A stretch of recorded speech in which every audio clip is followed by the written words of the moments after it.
This is TJ, or Skull 333 as I'm known online. I'm going to do a quick little overview of the Armattan F1-5 I have. I'm getting a lot of questions about it, so I figured I'd do a quick review instead of answering a bunch of questions about it. This is their newest one from Armattan. Comes in the F1-4, 5, and 6 versions. Each one of them is a quad X design, so it's a perfect X compared to an H or oblong where you have the rotors more spaced out apart, but here you have the same dimensions in the X formation, so it's really easy to tune. Another big difference here, now this is a kind of an early production model, so if you ordered a new one now, it's going to be a little different. You're going to have a power distribution board here with pads for your ESCs and a PU voltage regulator down here at the bottom, so you don't have to worry about running wires. I'm using a Quad Revo Power OSD. That's kind of hard to see, so it's a little tight in there underneath, but you get the power in a regular power distribution board with yours. You also get sunk nuts compared to what I have in a different LED. All the models, including the 4, do get the programmable LEDs that program with CleanFlight. If you do use the LEDs, you have to use either a PPWM type receiver, such as like the Lemon RX or anything else that uses a 3-wire hookup, because you can use pin, it's hard to see under here. But pin 5 on the nays is going to be what controls the LED function. So you can't use a standard serial type receiver with each channel has its own wire. With that being said, you have plenty of room with the 5 and the 6. Use the same plate setup, so you got plenty of room in here. As you can see, I have power OSD, mullet flight controller, 11 PPM receiver, and a satellite, and I got tons of room in here. Camera setup also would be different with the newest version. As you can see, the first versions had 3 holes for your camera setup. The new one has a slot. But what that does is, in the middle position, even here, this is how I've been flying it, it gives you up to 45 degrees of camera tilt. And with that tilt, even at 45 degrees, even if you had a front impact up here, you're not going to be hitting the camera at all. If you move a little bit farther forward, it's still going to be protected at 45, but if you put it to 0, you would have none.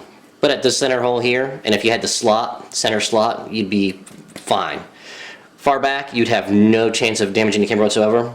And even the front forward one, as long as you had it up, tilted high, your camera would be up to here, way above 45 degrees, you're still going to be fine.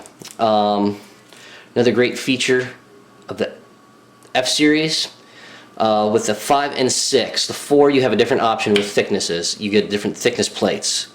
These plates here that make up the body are actually the arms. Okay, so if you look here, there's a groove here up top, and same with at the bottom. That groove here goes all the way down to here in the middle and out here. So this arm is actually squared. So if you look on the side, it's squared compared to, I have a, over here. This is an arm off of a Armattan Morphite V2. Okay, and you can see how it has the standard 3 holes or 2 holes, which allows some movement if you had an arm crash. With the F5 series, you're not going to be moving an arm in a 5 or a 6. In a 4, it's a unibody. With here, you're not. And also, you're going to have countersink nuts, so you're not going to be sticking up as much as I am. But you do get the aluminum nuts, aluminum standoffs, all green, so I hope you like green with them. And also, you get the black XT60 connector compared to my yellow one I have. But you get that with the power distribution board, which has a slick little port right here for it. Battery mounting options, you have slots in the bottom for straps. You have multiple slots on the top. I'm using 2 straps. You can fit pretty much whatever size battery you want. I have my assistant over here, Zachary. Say hi, Zachary. Hi. He's gonna pass me some batteries. Okay, I got 2 here. I got a 1600, of course. Plenty of room up top with a 16. You can probably get a 2200 up there, no problem. Or even a 1300. Plenty of room up there, and since it's an X configuration, your center of gravity is just pretty much right in the middle. If you have a GoPro or anything on the front Mobius plate, just slide it back a little. Thicknesses of carbon. This is a V2 arm. Okay, so we'll see if the camera focuses on that. You can see the thickness on that. We can compare it to the thickness. Hopefully that comes up. So I believe this is a, I can't, but it is a lot thicker. Maybe about, I can't give you a good dimension with that right now. I don't have my scale on me. But, I don't know if you can see that. It is a thicker arm. And with the squared construction, there's no side-to-side lateral movement, and there is very little flex. And since these are the same thickness throughout the arms, it's going to take pretty much a lot to kill this thing. Same with all this, nothing moves except for your Mobius plate, which is supposed to move. I have a little 3D printed wedge on here for my GoPro. Like I said, let's go ahead and show the LEDs. So let me go ahead. Zach, radio? Okie dokie. Alright, we'll turn that on there. We'll just use this battery here. Like I said, this is programmable via Clean Flight.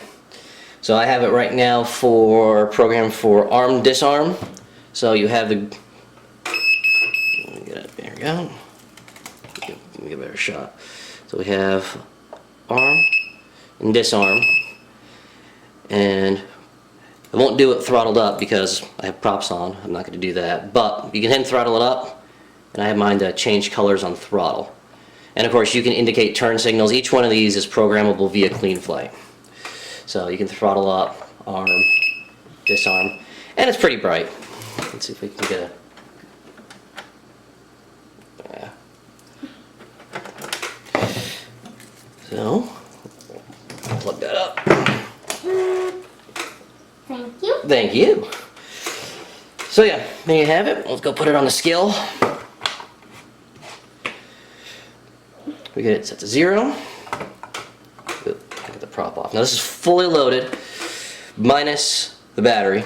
I got the Cobra 2206 motors. I have Rotary 20 amp ESCs, Quad Revo. I do have some paracord and some other, beefier stuff on here, and some pre-production kind of parts that the other one won't be seeing. So you already have a power distribution board. Don't have to worry that kind of weight. I put paracord on some of my wires. There's some more, but you can see for the beef you get, it still is a pretty decent sized quad. Okay, it's not going to be an ultralight, but the problem you have with the ultralights is they're going to break. As with Armattan, it's a lifetime warranty. If you break it, send an email, you get it replaced, no questions asked. I've taken advantage of it many a times on some of my other larger models, and you can't beat the service. But like I said, it's a great stiff quad. You're not going to break this one. I really don't think I'm going to be able to break this. The only thing I think even stands a chance is your Mobius plate. But like I said, with these thicker, harder bobbins that are on here, it's not your standard little thin bobbins. Let's see if we can get that to show up on the camera. They're not going to be as acceptable popping off, and I always run a zip tie around them just to keep them from popping off, because the GoPro or Mobius, anything you stick on top is the only thing that's really going to be exposed on here. So with that being said, that's a little quick review. Any more questions, anything else you want to see, shoot me a message. Like I said, I'm Skull333 online, on pretty much all the groups out there, and myself and Zach over here. Hello. We'll see if we can answer any questions for you. Until then, happy flying, keep crashing. Hi, I'm Zach, and I'm gonna help with a review. I was my dad's volunteer. So this is a F1-5, and this is a F1-4. And this is 5 inches, and this is 4 inches. Propellers. Yep. And they're almost about the same, but it's smaller than each other. That way. and this one has green bolts and another pair of LED lights. Yep, we gotta show it to the camera. There you go. Alright, and what you can see with this one here, this is the F1-4B. This is the 1806 motor version, and the difference between the two, they have a 2204 version and an 1806. The 1806 is 3 mil carbon. Okay, I don't have the 2204 version yet, but it has 4 mil carbon, I believe, and you're gonna get, like I said, the newer one's gonna have the slots here for the camera. You get the same LED back here, programmable, as in the 5 and the 6 version. Size difference, like Zach was showing us, it is smaller. You do have a different top plate. It's just as strong though. It's a unibody construction, so it's going to be nice and stiff. Same lifetime warranty on it. And that's about it for the difference. Zach just wanted to put in his little review for you. You have anything else you want to say about the two, Zach?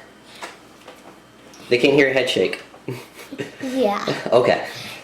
This one can fly faster. Oh, it can? Yeah. Oh, okay. Even with no motors? Well, once you put the blades in, Oh, okay, okay. I bet, because all the small ones can fly fast, and this one can fly fast and do other tricks, Okay. like flips, barrels, Okay, so that one can do tricks and the other one can go fast. and I like this word, the fat shark. No, you like the fat shark? Okay. Alright. And that's it. That's it. So that's a good little quick difference between the 4 and the 5. And the 6 will use the same top plate. You're just going to have, obviously, a little bit longer so you can get the 6-inch props in there. So, from TJ, to Skull333, and Zachary! we'll sign off and see you later.